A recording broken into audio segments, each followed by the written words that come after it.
សូមគោរពនឹងជំរាបសួរពុកម៉ែបងប្អូនថ្ងៃនេះមានករណី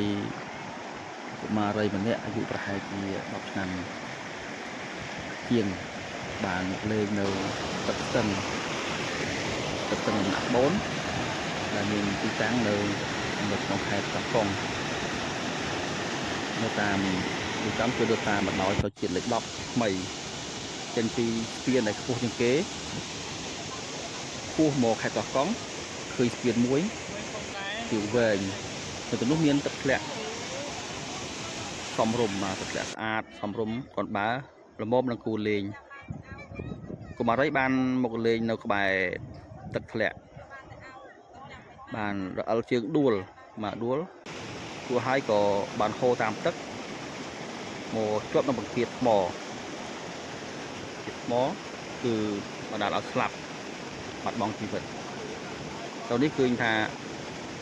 បងដែលមកលេងកំសាន្តនៅទីនោះក៏បានសហការគ្នាជួយគ្នាដើម្បីស្រង់យកសពកុមារីនិងបកគលជូនពុកម្ដាយរបស់គាត់បាទនេះគឺជាសកម្មភាពដែលបងដែលគាត់អញ្ជើញមកលេងមកទស្សនានៅទឹកនេះមកជួយគ្នាក្នុងការរាវរកនិងស្វែងរកសពរបស់ក្មេងស្រីគឺថាកម្មវិធីនេះគឺល្អណាស់គឺបង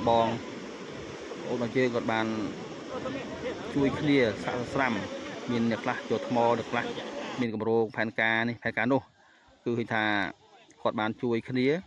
ក្នុងការយកថ្មទៅទប់កន្លែងទឹកធ្លាក់កុំឲ្យទឹកហូរខ្លាំងពេកដើម្បីងាយស្រួលក្នុងការ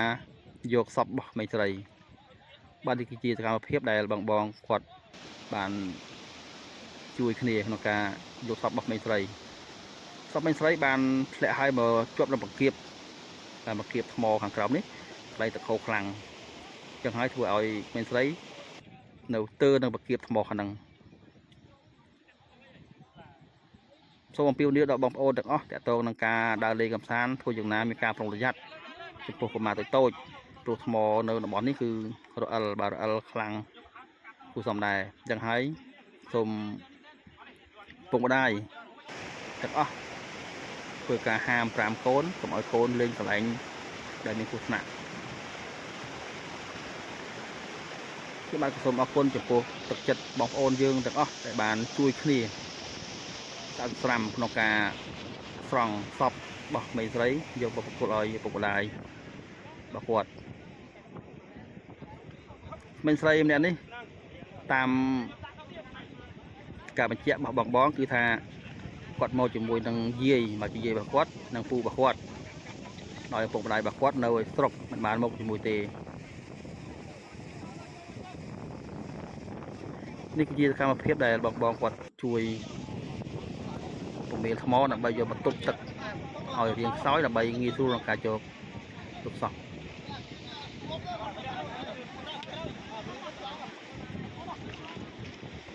សូមបងប្អូនទស្សនាដោយកម្មវិធីដូចតទៅសូមអរគុណ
ตรงไหน